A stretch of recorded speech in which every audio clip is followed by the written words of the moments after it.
I'm joined here by Jim Caviezel. Thank you so much for spending some moments with us today. I guess first question is, you were yourself a high school athlete and a college athlete. What was it about Coach Ladd's story, and obviously the story of De La Salle High School, that really made you want to take on this role? You know, I went to his last game, his 399th win, and he, a lot like Clint Eastwood, not a lot of words, but when he spoke, it was the old E.F. Hutton, people listen. At halftime we went in, and I was allowed to videotape everything, literally right up to his face, and I just watched him listen to each group of coaches, let them do their job, and then they nodded to him at the end and said, ready to go. And this is the state championship. And he said a couple words, and they went out and just demobilized the team. And he didn't do a lot of hoorah or anything.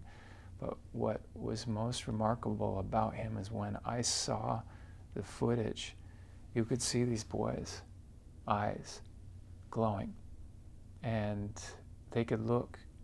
You could look into their souls, and they would look into his, and he was just absolutely authentic. And I think, like John Wooden and Lombardi, you know, he won 151. We're talking about a man that won 151 football games in a row, right? It's the longest winning streak in the history, and he never did it with talking about winning.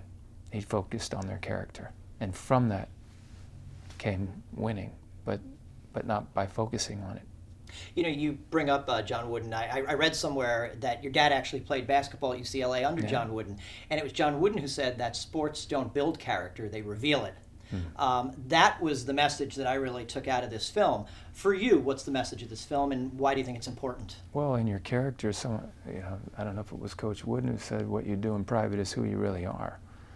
Your character's everything. When the coach turns his back, and many times the kids, that's when they let up.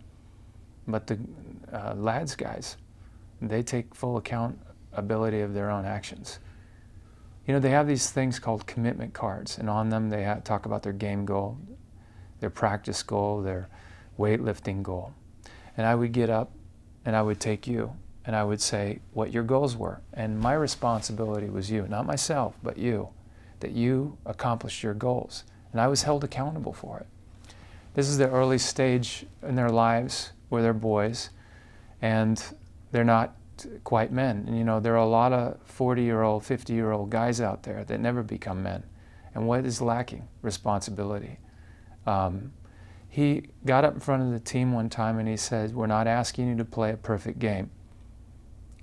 That's impossible. What we're asking of you, and what you should be asking of yourselves, is to give a perfect effort on every play from snap to whistle that you can be depended on. Love means you can depend on me. What role do you think Coach Ladd's faith played in the decisions that he made for his team? People talk about faith all the time. You know, faith to me is believing without seeing. It is how you live your life, and that you're authentic. So many people now that I see that are Christians are phony balonies. They're not authentic. Why not just stay secular and stop turning people off and just do whatever you want? I mean, why not, you know, go for whatever the world wants? I love Ladouceur on this. That man could have left De La Salle and made a fortune. People say, I want my, you know, kid playing for him, and the kid goes there, and then the parents are like, well, we want our kid to have the ball more. We want this more. We want that. And then really the kid reflects the parents, and parents are selfish, so really they don't want a coach like Ladouceur, because he's about the team concept. He's about, you know, the parts of the body. And Ladd could have gone on. In fact, at the end of the movie, you have John Madden, who was a phenomenal mentor to many coaches in the NFL, great NFL coach himself, and he talked about Ladd and said that he could have, you know, what he could have done in the NFL, what he could have done in college and the offers that he had and turned down because he was about developing these boys. That says something to me. A guy that turned down that kind of money and being able to coach anywhere he wanted to and stayed so that he could help make an impact on these boys' lives. My personal experience with Ladd was when he met my son and how the interest he took in my son. And I could see right away how kids had, a lot of adults, they give lip service, but this guy was very glued into my son's formation right away. What do you think about this? What do you think about that? One day I took him to De La Salle's practice, and you could just see these guys get just beat up one side of the head to the other, and some of the seniors quit, and they called him out and said, "You're a bunch of posers." And that is like life. People, Christians that claim they're one thing and they do another, they're posers. And when it got tough, they quit. And so afterwards, they were on one knee. They all got down. They gave him no screaming, nothing. It was very clear. And the boys got up and they had this 1,000-yard stare in their eyes. And my Lattiser put his arm around my son and he said, "See, Bo, they don't like practice much either." What do you think it is about sports movies that make such compelling and sometimes, in this case, inspirational stories? Oh, I don't know. I mean,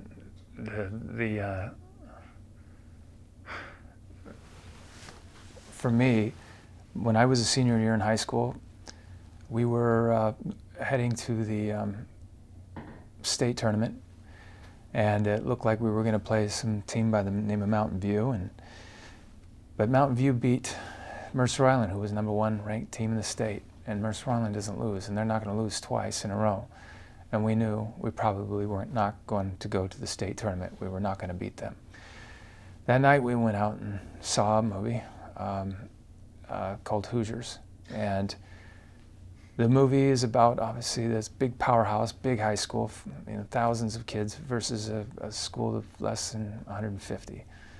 And the little school, 150, goes out and beats the powerhouse. And we saw ourselves as that Cinderella team. And at the end of the film, he shows a picture of the team, and I hear Gene Hackman say, "I love you guys." And I just lost it. And that feeling inside, I still feel it, of my teammates, that, the fear that was there is gone. We went out that night and I was in the zone. I played out of my mind. I wasn't afraid, and we won. Wow. It doesn't always turn up that way, but it was one of the most memorable experiences of my life, yeah.